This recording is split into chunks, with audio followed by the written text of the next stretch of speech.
الله أكبر الله أكبر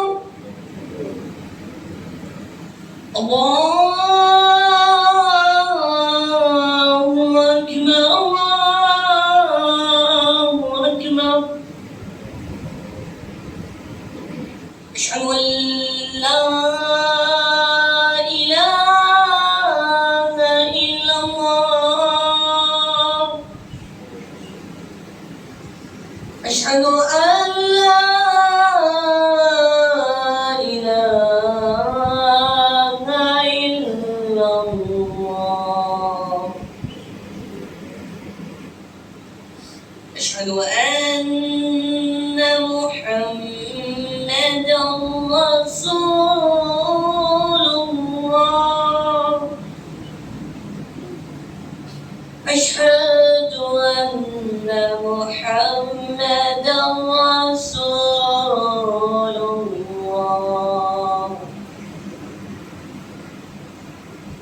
حي على الصلاة حي على الصلاة حي على الفلاح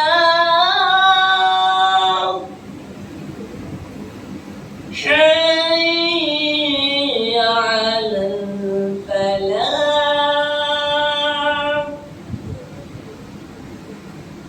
الله أكبر الله أكبر لا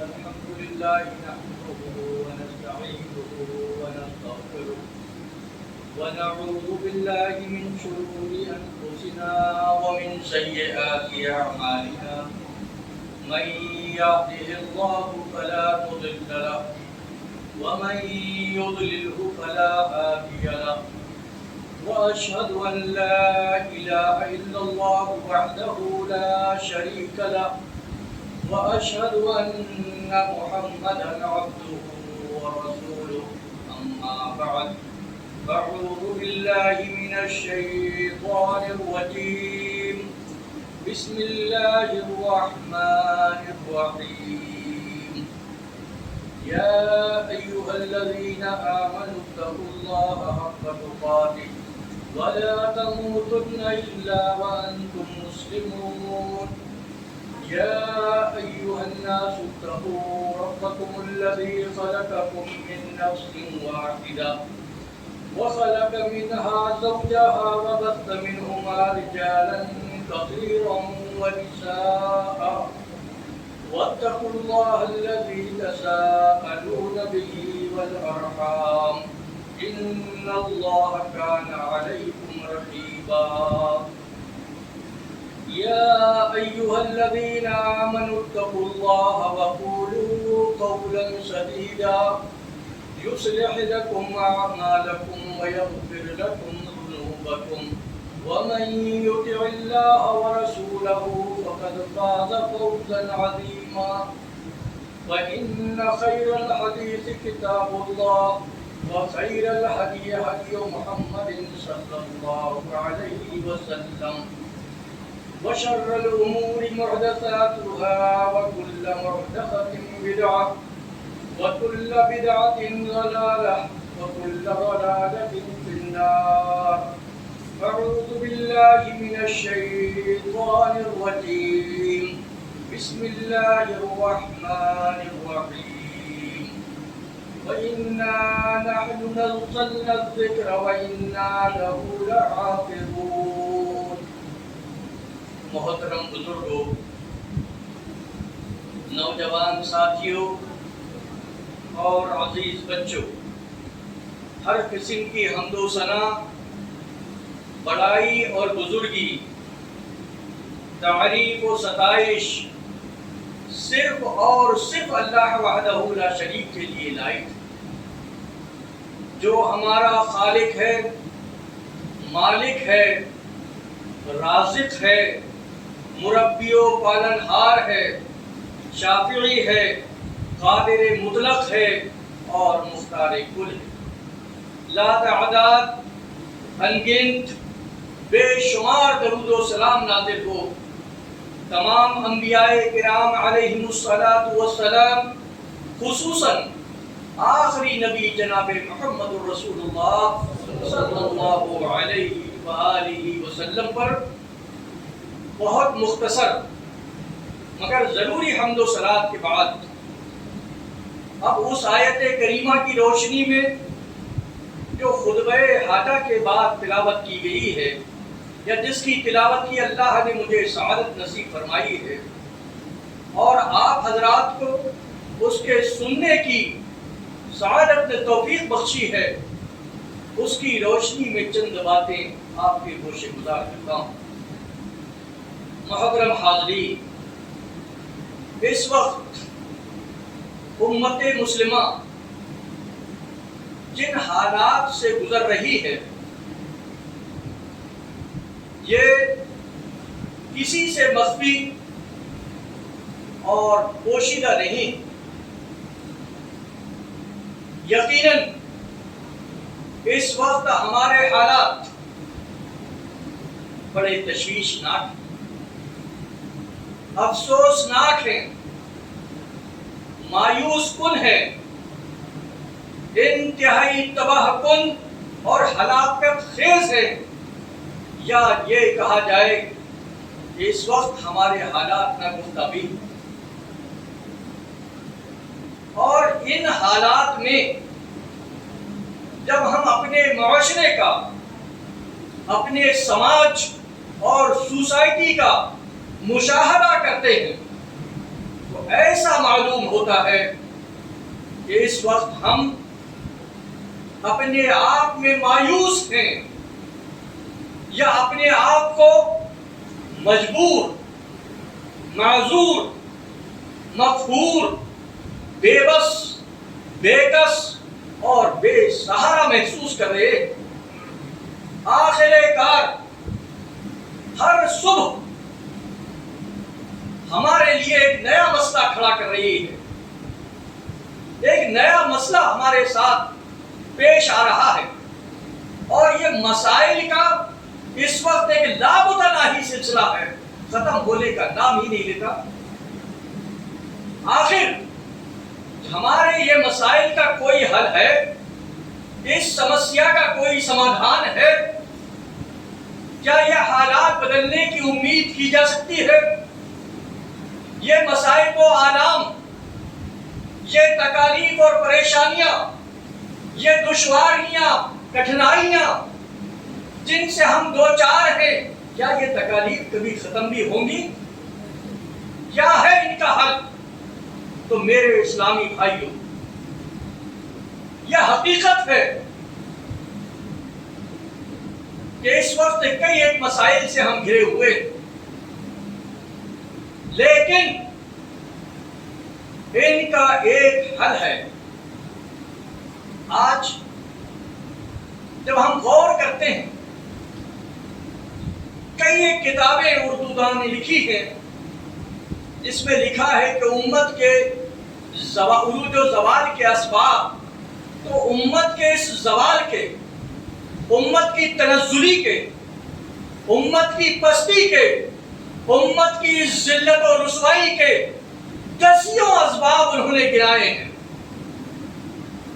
جبکہ حقیقت یہ ہے کہ امت کی ذلت و رسوائی، امت کی تنزلی، اس کی پستی، اس کے زوال کا بنیادی سبب ایک ہے، مرکزی سبب ایک ہی ہے بس، باقی جو اسباب ہیں وہ اس کے ضمن میں آ جاتے ہیں۔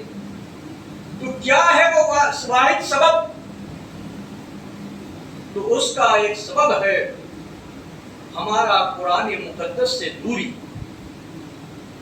قرآن مقدس سے ہمارا جو تعلق ہونا چاہیے تھا اس کے اندر کمی واقع ہوئی ہے.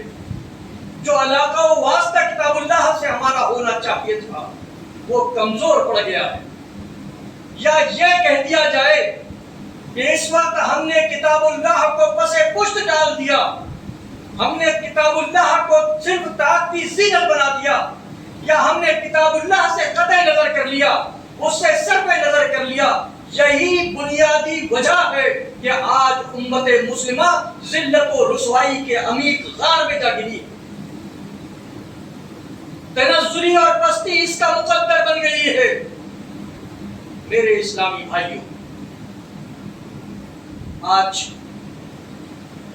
غور کیجیے آپ, یہ اللہ کے رسول صلی اللہ علیہ وسلم نے فرمایا. حدیث میں آتا ہے, صحابہ بیان کرتے ہیں کہ کن مع النبی صلی اللہ علیہ وسلم, کہ ہم پیارے رسول صلی اللہ علیہ وسلم کے ساتھ تھے. اور تو اللہ کے رسول صلی اللہ علیہ وسلم نے فرمایا, الیس تشہدون ان لا الہ الا اللہ وحدہ لا شریک لہ وانی رسول اللہ وان القرآن قد جاء من عند اللہ. قالوا بلی یا رسول اللہ. کہ اللہ کے رسول صلی اللہ علیہ وسلم, صحابہ بیان کرتے ہیں کہ ہمارے پاس تھے, اللہ کے رسول نے ہم سے سوال کیا, کیا تم اس بات کی گواہی نہیں دیتے کہ اللہ رب العالمین کے علاوہ کوئی معبود حقیقی نہیں ہے. معبود حقیقی, عبادت کا مستحق, عبادت کا حقدار صرف اور صرف اللہ وحدہ لا شریک ہے. اس کی گواہی دیتے ہو؟ کیا تم اس بات کی گواہی نہیں دیتے کہ میں اللہ رب العالمین کا رسول ہوں, وانی رسول اللہ؟ اور کیا اس بات کی گواہی دیتے ہو کہ ان القرآن قد جاء من عند اللہ, کہ قرآن مقدس یہ اللہ کی طرف سے منزل من اللہ ہے, من جانب اللہ ہے, یہ اللہ کی طرف سے اتاری ہوئی کتاب؟ قالوا بلا. صحابہ کرام رضوان اللہ تعالی علیہم اجمعین نے کہا, کیوں نہیں اللہ کے رسول صلی اللہ علیہ وسلم, ہم گواہی دیتے ہیں. اللہ کے رسول صلی اللہ علیہ وسلم نے فرمایا, ان القرآن طرفہ بید اللہ وطرفہ بایدیکم فتمسکوا بہ فانکم لن تضلوا ولن تہلکوا بعدہ ابدا. اتنی پیاری حدیث. آج ہماری ذلت و رسوائی کا سبب, ہماری تنزلی اور پستی کا سبب اس ایک حدیث کے ذریعے ہمیں معلوم ہو جاتا ہے. اور جتنے مسائل اس وقت امت مسلمہ کے ساتھ ہے, جیسے جن مسائل و آرام سے آج امت مسلمہ دوچار ہے, ان سب کا واحد حل اللہ کے رسول صلی اللہ علیہ وسلم نے اس حدیث میں بیان کر دیا. کہا تو سن لو کہ یہ قرآن ہے, اور قرآن کا طرفہ بعید اللہ, قرآن کا ایک کنارہ, گویا کہ قرآن ایک رسی ہے, اور رسی کا ایک کنارہ بید اللہ, بالکل ایسے بید اللہ, ایک کنارہ اللہ رب العالمین کے ہاتھ میں ہے, وہ طرفہ بعیدکم, اور دوسرا کنارہ تمہارے ہاتھ میں, رسی. فتمسکوا بہ, بہت مضبوطی سے اس کو تم پکڑ لو. میرے اسلامی بھائیوں, آپ لوگ ذی علم ہے, ذی فہم ہے, ذی عقل ہے, ذی شعور ہے, دانا ہے, بینا ہے. اتنا تو جانتے ہیں کہ اللہ رب العالمین, اگر آج ایک مثال دیتا ہوں جو نہیں دینا چاہیے. ایک چھوٹا سا بچہ ہوتا ہے, ہم روڈ میں جب اس کو لے کر جاتے ہیں, ہمیں خدشہ ہوتا ہے کہ کہیں یہ ہم سے دور ہو کر کسی گاڑی کے زد میں نہ جائے, ایکسیڈنٹ نہ ہو جائے, کہیں کسی گڑھے میں نہ گر جائے. تو کیا کرتے ہیں ہم, اس کی انگلی مضبوط پکڑ لیتے ہیں تاکہ یہ خطرات سے وہ محفوظ ہو جائے. آج اللہ رب العالمین کا، اللہ کے رسول نے فرمایا کہ رسی کا ایک کنارہ اللہ کے ہاتھ میں، تمہارا دوسرا کنارہ تمہارے ہاتھ میں ہے، مضبوط پکڑ لو۔ اللہ رب العالمین جس کا سہارا بن جائے، دنیا کی کوئی طاقت اس کا بال بھی باٹا کر سکتی نہیں، اور ہرگز نہیں۔ اس لیے اللہ کے رسول نے فرمایا فَتَمَسَّكُوا بِهِ، تم مضبوطی کے ساتھ اس کو پکڑ لو، فَإِنَّكُمْ لَن تَضِلُّوا، تم کبھی بھی گمراہ نہیں ہو سکتے۔ آج دنیا کے اندر سب سے زیادہ نقصان دہ اور سب سے بڑی ذلت اور رسوائی، تنزلی اور پستی کیا ہے؟ کہ ہم دین سے ہٹ جائیں، شیطان ہمیں دین سے دور کر دے، ہم بھی صحابہ کرام رضوان اللہ تعالی علیہم اجمعین کو سب و شتم کرنے والے ہو جائیں، برا بھلا کہنے والے ہو جائیں، ان کو مطعون کرنے والے ہو جائیں، یہ ہے گمراہی۔ یا ہم منکرین حدیث بن جائیں، نعوذ باللہ، اللہ ہماری حفاظت فرمائے، یا ہم اوروں کی طرح اب کتاب اللہ کی اپنے مفاد کے لیے تفسیر کرنے والے بن جائیں اور فہم صحابہ کو چھوڑ دیں، اور چھوڑ دیں کہ صحابہ کرام نے ان آیات کی کیا تفسیریں کی۔ یہ ہے گمراہی، اور اس گمراہی کی وجہ سے جہاں ہماری دنیا برباد ہوگی، ہماری آخرت بھی برباد ہوگی۔ تو دنیا اور آخرت کی بربادی سے بچنے کے لیے اللہ رب العالمین، اللہ کے رسول نے فرمایا کہ تم قرآن کو مضبوطی کے ساتھ پکڑ لو، تم کبھی گمراہ نہیں ہوگے۔ اور ایک حدیث میں اللہ کے رسول صلی اللہ علیہ وسلم نے جاتے ہوئے فرمایا اپنے صحابہ کرام سے، اللہ کے رسول صلی اللہ علیہ وسلم امت کے بڑے ہمدرد، بہت بڑے محسن انسانیت، اپنی امت کو یہ ہدایت دیتے ہوئے گئے کہ ترکت فیکم امرین لن تضلوا ما تمسکتم بہما کتاب اللہ و سنتی۔ دیکھو میں تمہارے درمیان دو چیزیں چھوڑ کر جا رہا ہوں، ایک اللہ کی کتاب قرآن مقدس اور ایک میری سنت۔ جب تک تم ان دونوں کو پکڑے رہو گے کبھی گمراہ نہیں ہوگے، کبھی گمراہ نہیں ہوگے۔ تو یہ کتاب اللہ، اور اس کے بعد اللہ کے رسول صلی اللہ علیہ وسلم نے فرمایا وَلَن تُهْلَكُوا أَبَدًا وَلَن تُهْلَكُوا بَعْدَهُ أَبَدًا، اور اس کو کتاب اللہ سے وابستہ ہونے کے بعد، کتاب اللہ سے اپنا علاقہ واسطہ مضبوط اور مستحکم کر لینے کے بعد، قرآن مقدس سے چمٹ جانے کے بعد، قرآن سے اپنا رشتہ اور ناطہ مضبوط کر لینے کے بعد، وَلَن تُهْلَكُوا بَعْدَهُ أَبَدًا، اس کے بعد تم کبھی بھی ہلاک نہیں ہو سکتے۔ یہ اللہ کے رسول صلی اللہ علیہ وسلم کی ضمانت، اللہ کے رسول صلی اللہ علیہ وسلم نے دعوے کے ساتھ یہ بات کہہ کر گئی ہے۔ آج کہتے ہو ہر طرف ہلاکتیں، بربادیاں ہیں، تباہیاں ہیں، کیوں نہیں ہوں گی؟ کیوں نہیں ہوں گی؟ اس لیے کہ ہم نے کتاب اللہ سے اپنا رشتہ کمزور کر لیا، جس کے نتیجے میں اللہ نے ہمیں ذلیل کر دیا، رسوا کر دیا۔ ہر طرف ہم ہلاک ہو رہے ہیں، تباہ و برباد ہو رہے ہیں۔ کہیں ہمارے مکانات نظر آتش، کہیں ہمارے عبادت خانے منہدم، کہیں ماں اور بہنوں کی عزت و آبرو کے ساتھ کھلواڑ۔ یہ سب کا واحد سبب یہ ہے کہ ہم نے کتاب اللہ سے اپنا رشتہ اور ناطہ منقطع کر دیا۔ اگر چونکہ اللہ کے رسول صلی اللہ علیہ وسلم نے فرمایا کہ اگر کتاب اللہ سے وابستہ ہو جاؤ گے تو تم کبھی ہلاک نہیں ہو سکتے، کبھی برباد نہیں ہو سکتے۔ یہ ہے ہماری تنزلی، پستی اور ذلت و رسوائی کا بنیادی سبب کہ ہم کتاب اللہ سے دور ہو گئے۔ اور حد تو یہ اور ظلم تو یہ کہ کتاب اللہ کی جگہ قصے اور کہانی اور افسانے اور بے سروپا بے بنیاد من گھڑت واقعات پڑھنے شروع کر دیا آپ نے، اور پھر یہ توقع کہ اللہ رب العالمین ہماری حفاظت فرمائے۔ میرے اسلامی بھائیوں، اپنی دعوے پر دلیل کے طور پر، اپنے دعوے کی دلیل کے طور پر ایک بہت ہی صریح اور واضح دلیل میں پیش کرتا ہوں حدیث مسلم شریف کی۔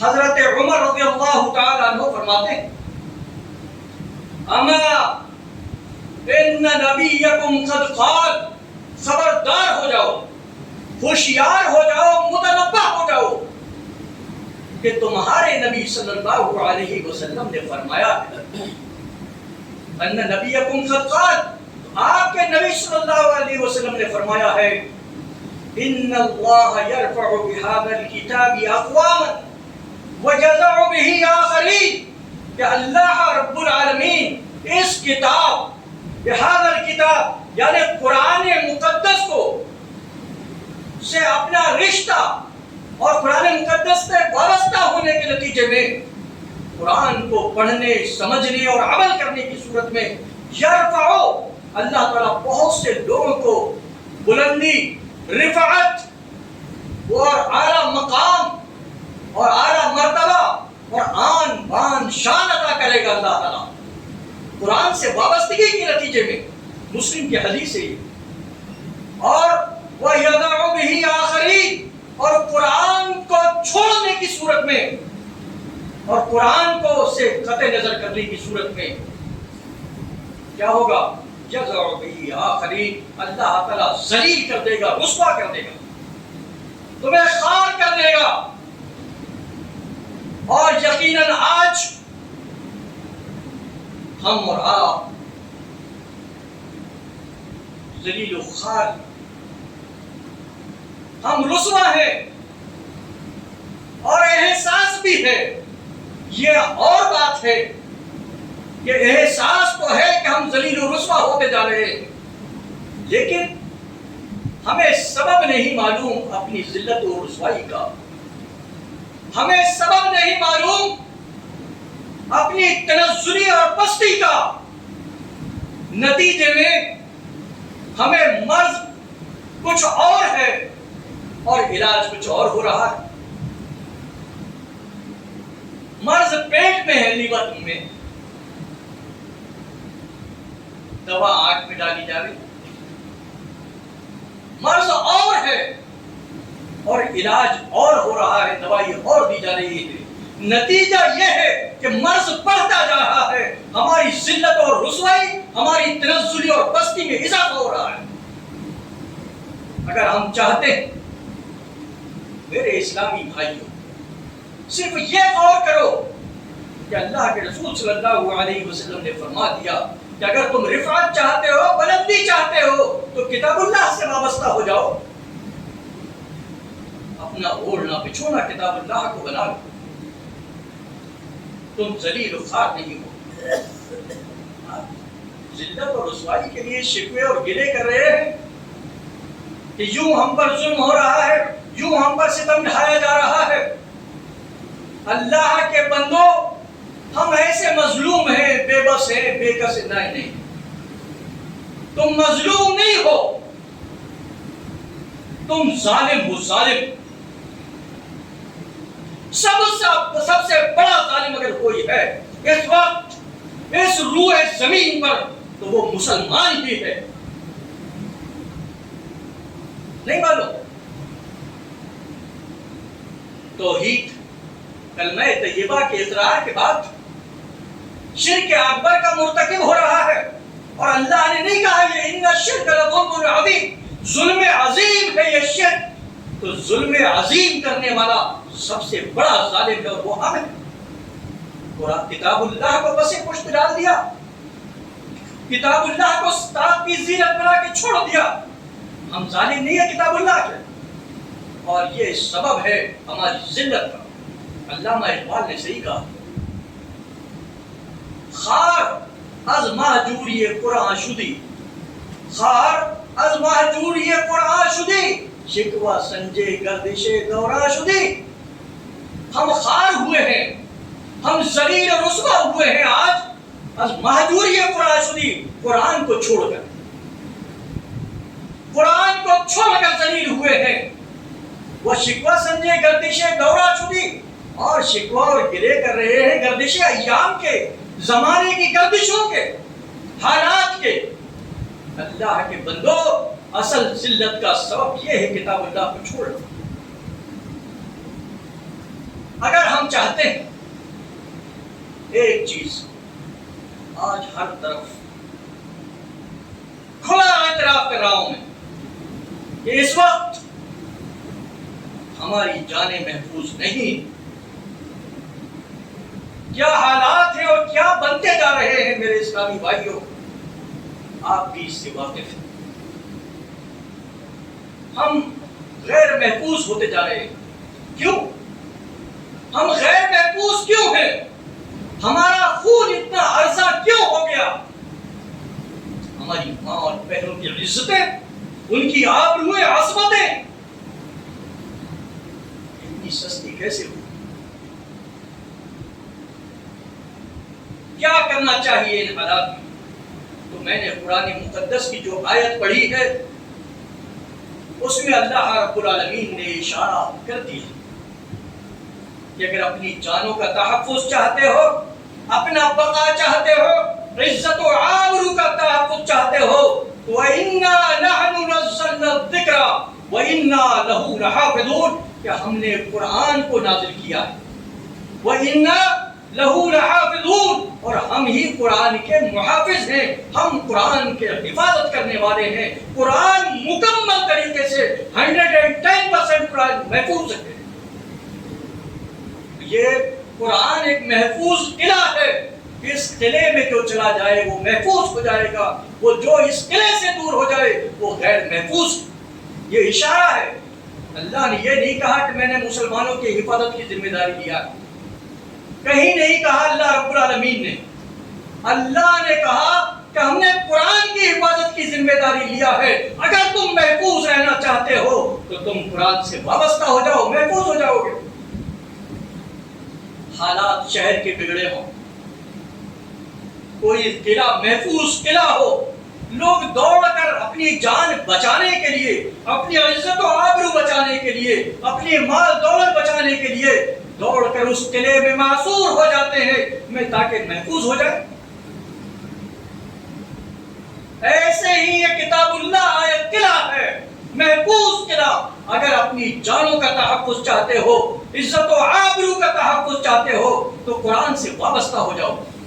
اور ایسی کتاب، علامہ اقبال کہتے ہیں کہ آج ہماری حالت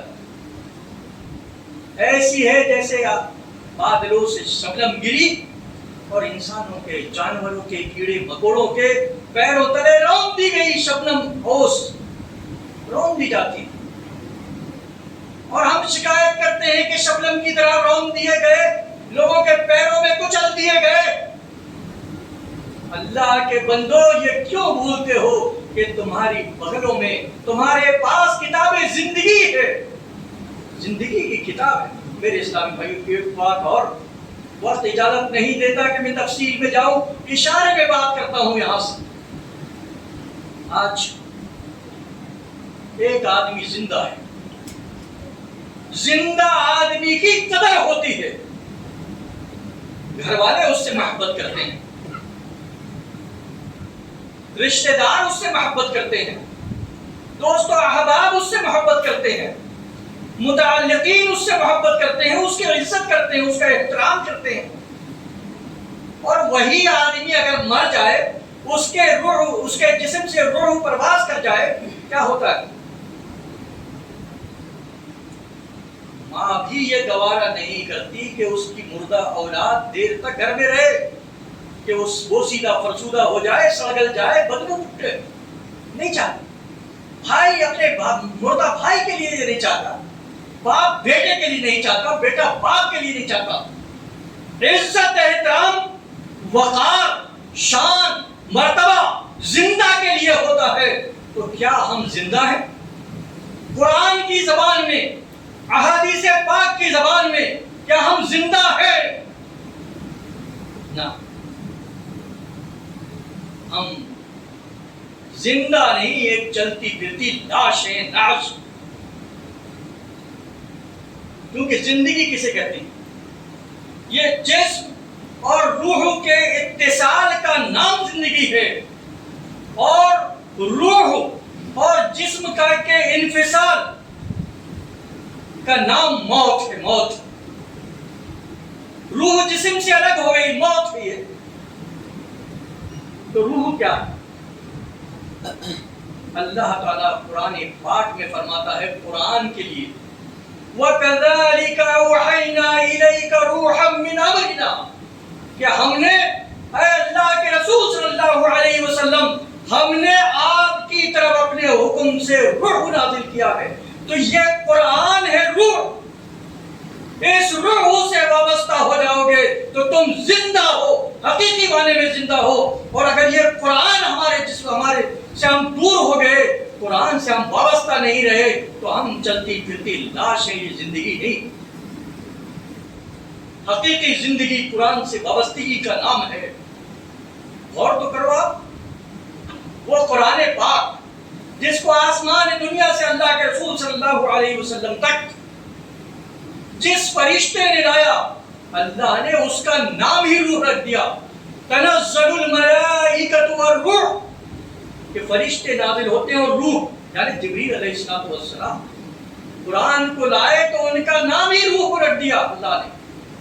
اور انسان میں جو پھونکی گئی روح، اس کے بارے میں اللہ نے کہا ثم نفخ فیہ بالروح، ہماری جانب سے انسان کے دلوں کو، انسان کے جسموں میں روح ڈالی۔ تو اللہ کے بندو، حقیقی زندگی چاہتے ہو تو ہمیں اور آپ کو کتاب اللہ سے وابستہ ہونا پڑے گا، تو یہ زندگی ہے، دنیا قدر کرے گی، دنیا آپ کی عزت کرنے پر مجبور ہو جائے گی، اور یہ شان رفتہ حاصل ہوگی، سابقہ مقام اور مرتبہ ہمیں پھر مل جائے گا۔ شرط یہ ہے کہ ہم کتاب اللہ سے، سنت رسول اللہ سے وابستہ ہو جائیں۔ آئیے، یہ دنیا کا معاملہ ہے، اور اگر یہ قرآن ایک ایسا ساتھی ہے کہ یہ دنیاوی زندگی میں بھی ہماری حفاظت، ہمارے تحفظ اور ہماری کامیابی و کامرانی، ہماری فوز و فلاح کا ضامن، اور اس کے بعد اور جو مراحل آنے والے ہیں، عالم برزخ کا مرحلہ ہے، میدان حشر کا مرحلہ ہے، بڑے دشوار گزار مراحل ہے، بڑے مشکل منزلیں ہیں ابھی آگے۔ ان مسائل میں کیا ہوگا؟ سب سے پہلے یہ دنیا میں بھی کامیابی قرآن سے وابستگی کے بعد کہ تم گمراہ نہیں ہوگے، ہلاک نہیں ہوگے، پیارے رسول نے بتا دیا۔ ایک اور مسلم شریف کی حدیث دیکھو آپ، حضرت ابو امامہ الباہلی رضی اللہ تعالیٰ عنہ بیان کرتے ہیں کہ اللہ کے رسول صلی اللہ علیہ وسلم نے فرمایا اقرؤوا القرآن، تم قرآن پڑھا کرو۔ اللہ کے رسول صلی اللہ علیہ وسلم نے فرمایا، ایک دوسرے راوی بیان کرتے ہیں کہ خرجنا مع النبی صلی اللہ علیہ وسلم فی جنازۃ رجل من الانصار، ایک انصاری صحابہ کے جنازے میں ہم اللہ کے رسول کے ساتھ چلے۔ فلما انتہینا فلما یلحد، جب ہم قبرستان پہنچے تو ابھی قبر کمپلیٹ نہیں ہوئی تھی، قبر کھد گئی تھی، لحد بننا باقی تھا، بغلی بننا باقی تھا۔ فجلس النبی صلی اللہ علیہ وسلم جلسنا حوله كأن على رؤوسنا الطيور، تو کہتے ہیں صحابی کہ جب دیکھے کہ قبر میں ابھی دیر ہے تو پیارے رسول بیٹھ گئے۔ فجلسنا حوله، تو صحابہ کہتے ہیں ہم بھی اللہ کے رسول کے ارد گرد بیٹھ گئے آپ کے قریب۔ اس کے بعد ایسا بیٹھے قبرستان کے اندر کان علی رؤوسنا الطیور، گویا کہ ہمارے سروں میں پرندے بیٹھے ہوئے۔ جانے سامنے گہری سوچ میں ڈوبے ہوئے ہیں لوگ. قبر کا منظر، جسر پلسرات کا منظر، میدان محشر کا منظر، جہنم کی ہولناکیاں، یہ سب ان کے دل و دماغ میں گونج رہی ہے. بیٹھے بالکل خاموش، سکتہ کاری ہے. یہ ہے صحابہ کرام رضوان اللہ تعالی علیہم اجمعین. اور ایک آج ہم اور آپ ہیں، جنازے کے ساتھ قبرستان جاتے ہیں، ہنسی مذاق ہو رہے ہوتے ہیں، دنیا داری کی بات چیتیں ہوتے رہتی ہیں، گویا کہ ہمارے دل پتھر ہو گئے. بہرحال تو اللہ کے رسول صلی اللہ علیہ وسلم نے ایک تنکا لیا، باریک لکڑی لی اور زمین کو کھودنے لگے جیسے بہت گہری سوچ میں ڈوبے ہوئے. اس کے بعد فرمایا استعیذوا باللہ من عذاب القبر، عذاب قبر سے اللہ کی پناہ چاہو، عذاب قبر سے پناہ چاہو اللہ سے. اور اس کے بعد کہا کہ تمہارے لوٹنے کے بعد فیاتیان ملکان، دو فرشتے آتے ہیں اور کہتے ہیں فیقولانی، اس میت سے کہتے ہیں اجلس، اٹھ، اور اب بیٹھ جا اٹھ کے. وہ بیٹھ جاتا ہے. اب اس سے سوال کرتے ہیں من ربک، تیرا رب کون؟ وہ کہتا ہے ربی اللہ، میرا پروردگار اللہ ہے. آج کھلانے والا، پلانے والا، شفا دینے والا، مرض دور کرنے والا، مسائل کو حل کرنے والا سب اللہ ہے، اسی کو کہتے ہیں پروردگار. تو سوال قبر میں پروردگار پہ ہو رہا ہے. من ربک، تیرا رب کون؟ تو کہہ دے گا ربی اللہ. کہے گا من نبی ما دینوں کا، تیرا دین کون سا ہے؟ کہے گا دین اسلام، میرا دین اسلام. کہے گا ومن نبیوں کا، تیرا نبی کون ہے؟ کہے گا محمد رسول اللہ صلی اللہ علیہ وسلم. جب یہ فرفر تینوں جواب دے گا تو فرشتے کہیں گے وما یدری کا، تجھے کیسے معلوم ہو گیا، تجھے کیسے معلوم ہو گیا یہ سب، یہ جوابات اتنے فرفر تو نے دے دیا آنسر، یہ تجھے کیسے معلوم، وما یدری، تجھے کیسے معلوم ہوئی جواب؟ تو وہ کہے گا قد قرأت کتاب اللہ وآمنت بہ وصدقت بہ، کہ میں نے قرآن مقدس پڑھا ہے اور میں نے اس پر ایمان لایا ہے اور میں نے اس کی تصدیق کی ہے. اس کے نتیجے میں نے یہ جواب تم کو دیے. کیا معلوم ہوا کہ قبر میں جب یہ چھوٹی سی جگہ میں رات کا اندھیرا، قبر کا اندھیرا، منوں میں مٹی کے نیچے، انتہائی خطرناک خوفناک یہ منظر. ایسے موقع پر اگر کوئی چیز تمہارے کام آ رہی ہے، تمہارا ساتھ کچھ دے رہا ہے، خیش و اقارب رشتہ دار کو ساتھ نہیں دے رہے، یہ دھن دولت جس کے لیے حلال و حرام کی تمیز کے بغیر 24 آور تم دوڑتے رہے، یہ تمہارا ساتھ نہیں دے رہے، قبرستان تک جا بھی نہیں رہا. یہ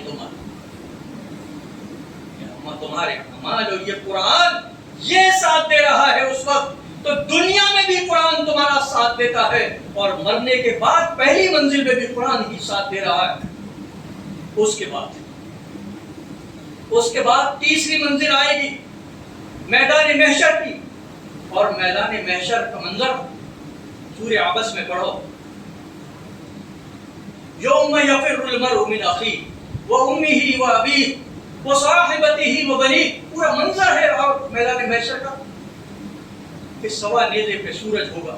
ہمارے سر آج کروڑوں میل دور ہے یہ سورج، یہ گرمی کی تپش اور شدت ہم برداشت نہیں کر پاتے، اور جب سروں کے اوپر سورج ہوگا، کوئی گھٹنے تک، کوئی کمر تک، کوئی ناک تک پسینے میں ڈوبا ہوا ہوگا، کیا حال ہوگا. اور اس وقت ہر آدمی بڑا پریشان ہوگا. ماں بیٹے سے بھاگ رہی ہوگی، بیوی شوہر سے بھاگ رہی ہوگی، شوہر بیوی سے بھاگ رہا ہوگا، اور منظر تو یہ ہوگا کہ ایک دودھ پلاتی ہوئی ماں اپنے بچے کو چھوڑ کر بھاگ رہی ہوگی، کسی کو پرواہ نہیں. ایسا منظر ہوگا. اس وقت کون ساتھ دے گا؟ اس وقت ایک ہی سفارشی.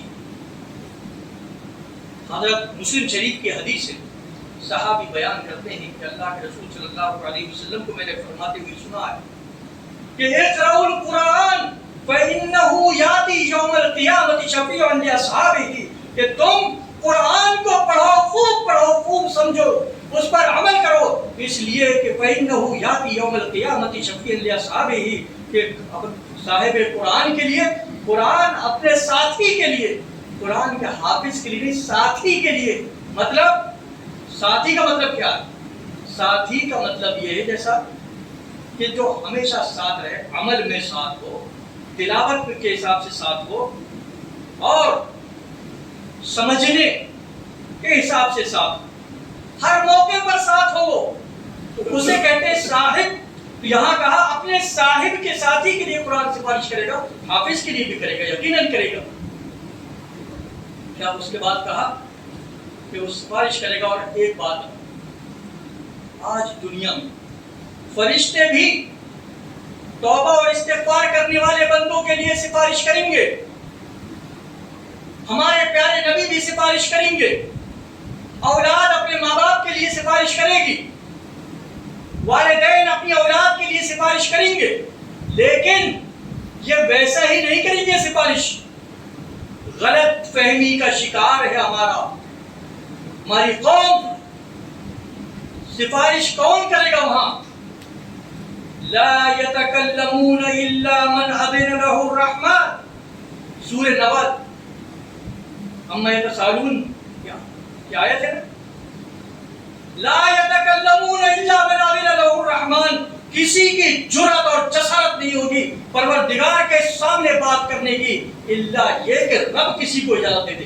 الا من اذن له الرحمن، رحمان اللہ تعالیٰ اجازت دے گا تو سفارش کریں گے، ورنہ ہمارے نبی بھی سفارش نہیں کر سکتے، فرشتے بھی نہیں کر سکتے، ہماری اولاد نہیں کر سکتی، والدین اپنی اولاد کی بھی نہیں کر سکتے. سفارش کریں گے اس وقت جب اللہ اجازت دے گا.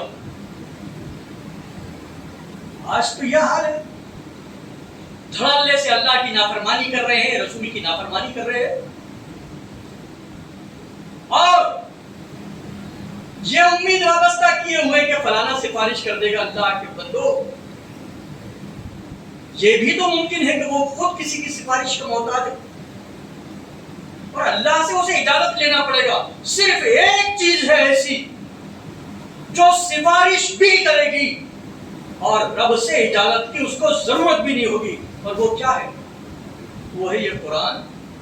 قرآن کو سفارش کر کے اللہ سے اجازت لینے کی ضرورت نہیں. کیا کہتا ہے اللہ تعالیٰ؟ وہ یاتی یوم القیامت شفیعا لاصحابہ، یہ تو دھڑلے سے رب کے سامنے آئے گا. بھائی اجازت لیتا ہے مخلوق، اللہ کی پیدا کردہ چیز یہ سفارش کرے، اس کو اجازت کی ضرورت ہے؟ یہ تو اللہ کا کلام ہے، اس کو کیسے اجازت کی ضرورت؟ یہ تو اللہ کا کلام ہے. یہ آئے گا. پھر اس کے بعد اللہ کے رسول نے فرمایا اقرؤوا الزہراوین، تم زہراوین پڑھو تو روشن صورتیں پڑھا کرو، سورۃ البقرہ و سورۃ آل عمران، سورہ بقرہ اور سورہ آل عمران، یہ پڑھا کرو کثرت سے. کیوں؟ جب سوا نیزے پہ سورج ہوگا، لوگ پسینے سے شرابور ہوں گے، لوگ حواس باختہ ہوں گے. ایسے موقع پر یہ دونوں صورتیں آئیں گی، تاتیانی کانہما غمامتان، کہ یہ دونوں صورتیں آئیں گی میدان محشر میں، کانہما غمامتان، گویا کہ یہ دو بدلیاں. سوچو میرے بھائیو دوستو،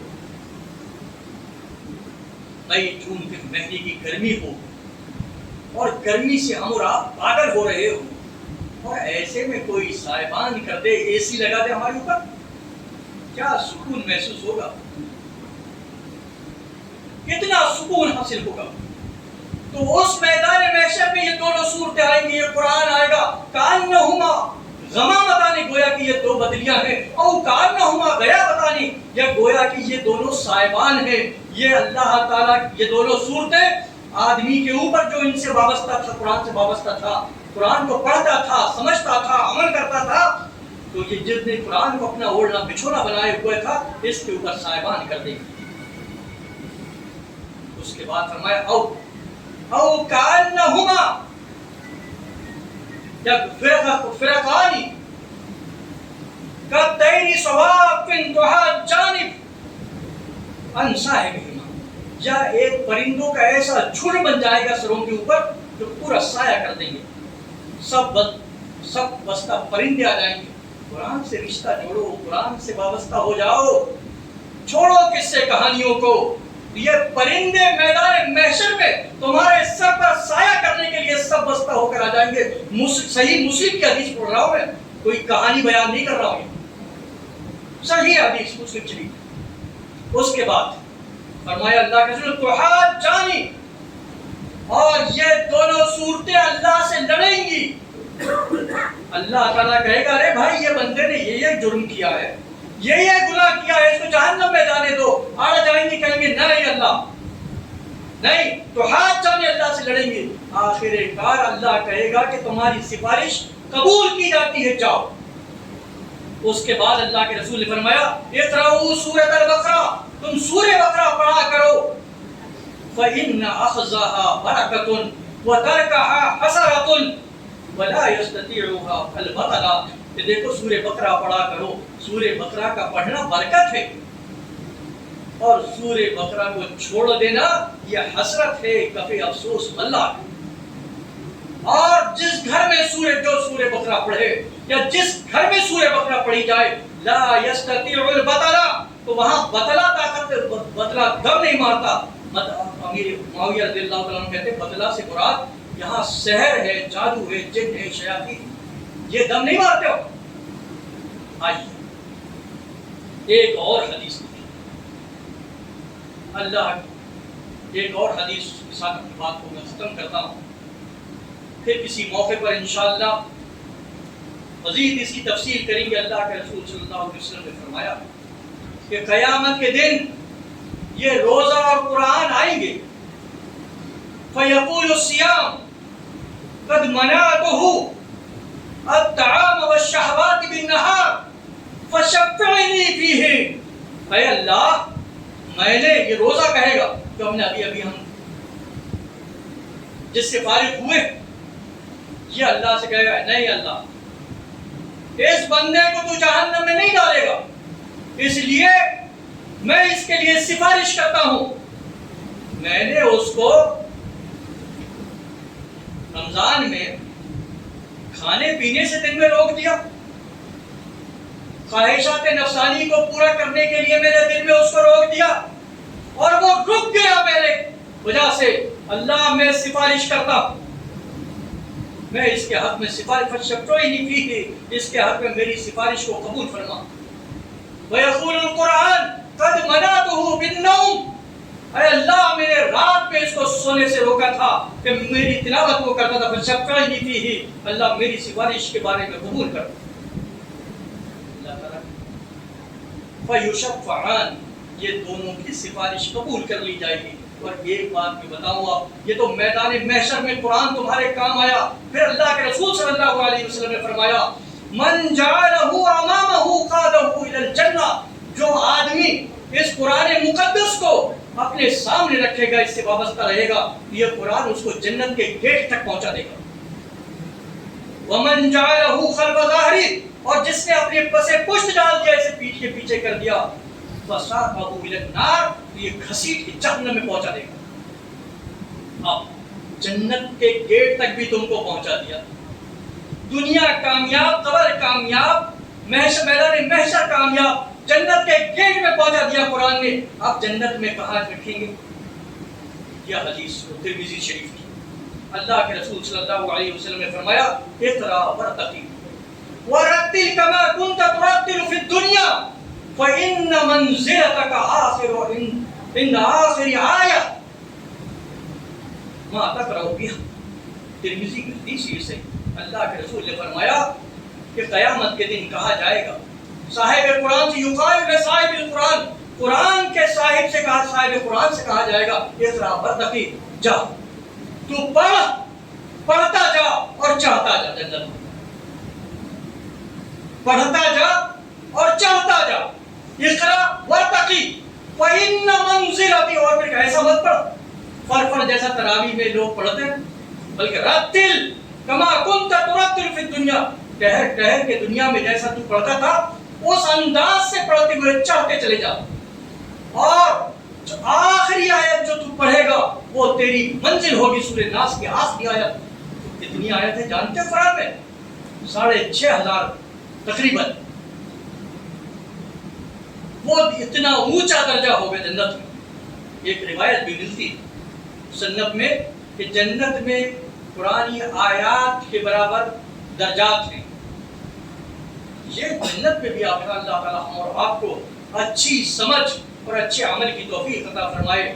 کتاب اللہ سے وابستہ ہونے اور کتاب اللہ کو سمجھ کر پڑھنے اور کتاب اللہ پر عمل کرنے اور کتاب اللہ کی نشر و اشاعت کرنے، کتاب اللہ کی تبلیغ کرنے کی ہمیں توفیق عطا فرمائے، آمین۔ اور جب تک دنیا میں زندہ رکھے، اسلام پر رکھے، اور جب ہمارا خاتمہ ہو ایمان پر ہو، وآخر دعوانا ان الحمدللہ رب العالمین۔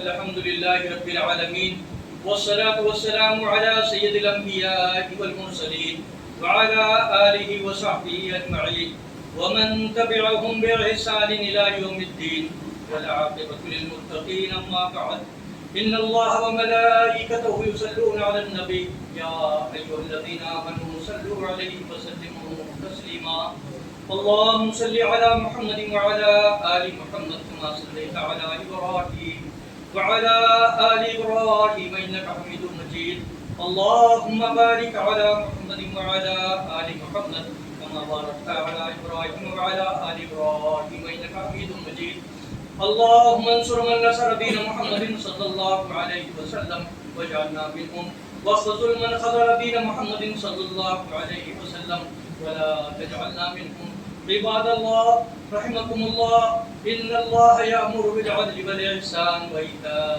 ذي القربى وينهى عن الفحشاء والمنكر والبغي يعظكم لعلكم تذكرون، اذكروا الله يذكركم وادعوه يستجب لكم ولذكر الله تعالى أكبر۔